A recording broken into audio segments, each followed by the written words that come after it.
Hi, hier ist Brian, das ist Wayfinder Barbecue und heute dreht sich alles um Rippchen.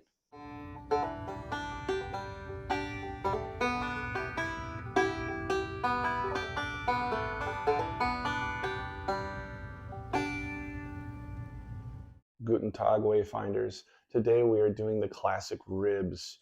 We're going to start off by preparing these ribs. I'm going to show you how to get the sinew taken care of.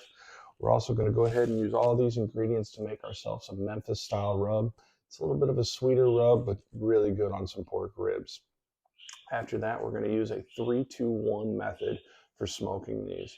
And what that is a 3 hours open, 2 hours wrapped, and then 1 hour off the smoker for a rest. So let's get cooking. So here it is, our giant list of ingredients for this rub. I'm sure this seems a little intimidating. It is a little more of a complex rub than what you could normally do. Ribs will really take just about anything, but this is my proprietary blend of spices for a Memphis rub.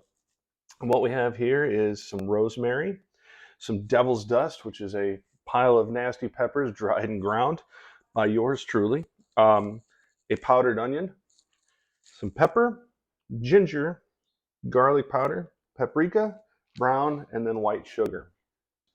So let's go ahead and get these things together. You'll see our mortise and pestle here because our rosemary only came in its whole form and needed to grind that down. You can buy it in powdered form. We were just out, so I did the best I could with what we had.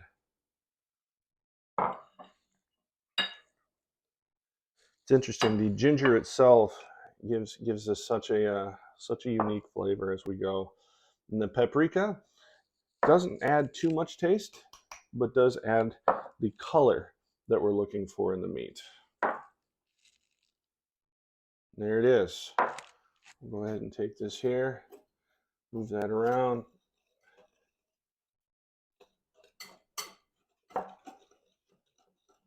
Oh, check that out. Isn't that neat? So there we go. There's our rub. Let's get on to fixing these ribs. So here are our ribs.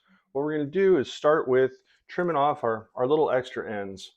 We'll put those in that pile, and we'll use these a little later for a different meal. And we're also going to come over here and peel off this membrane called the silvering. And what this is the connective tissue that actually holds all the ribs together. But when you cook it, it does not break down. You got a good set of ribs, it'll peel off just like so. Now it's time to get our binder and our rub on. I'm going to put this brown mustard on. I prefer brown mustard for kind of the complexity of the taste. You can use just about anything you want as a binder, but you will want a binder. I kind of prefer something acidic to help break down the meat, also to attract that smoke. But really, you can use just about anything you want. A little olive oil, house of bacon fat. Really, it's up to you. I'd be interested in the comments what you guys use for your binders. Now that we got that done, I'm going to flip these guys over, and we're going to put our rub on. When I apply this, try to put it on in the direction of the ribs themselves, just to kind of add some presentation factor to it.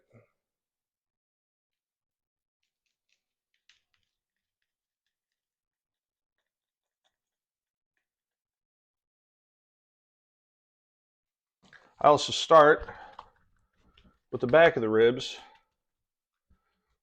again, just for a presentation factor. Because now that I've flipped these over, until we take them off, this will be the direction that they stay. All right, folks, time to head to the smoker.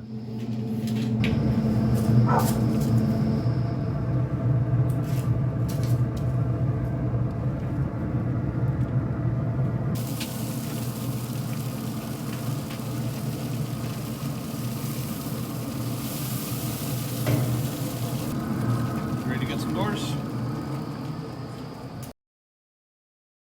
So this is what we got here. Bones pulling back a little bit. We've been hitting these about once an hour with a little bit of apple cider vinegar. Now we're going to wrap it up, put it back in the smoker for another 2 hours. And we are back, Wayfinders. You have made it to the end of yet another video. Congratulations for that. It has been 5.5 hours since we started with these ribs, doing the traditional 3-2-1 method. 3 hours open smoked on the smoker. We wrapped them up. 2 hours later, we pulled them off and let them rest for an hour. Let's see what we got.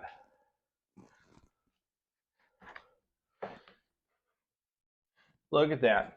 A wonderful smoke ring. This pork has got a nice white color. We can see here that the meat is pulled back on the bone, telling us that everything is nice and done. I really hope you enjoyed this video. We'll see you on the next one.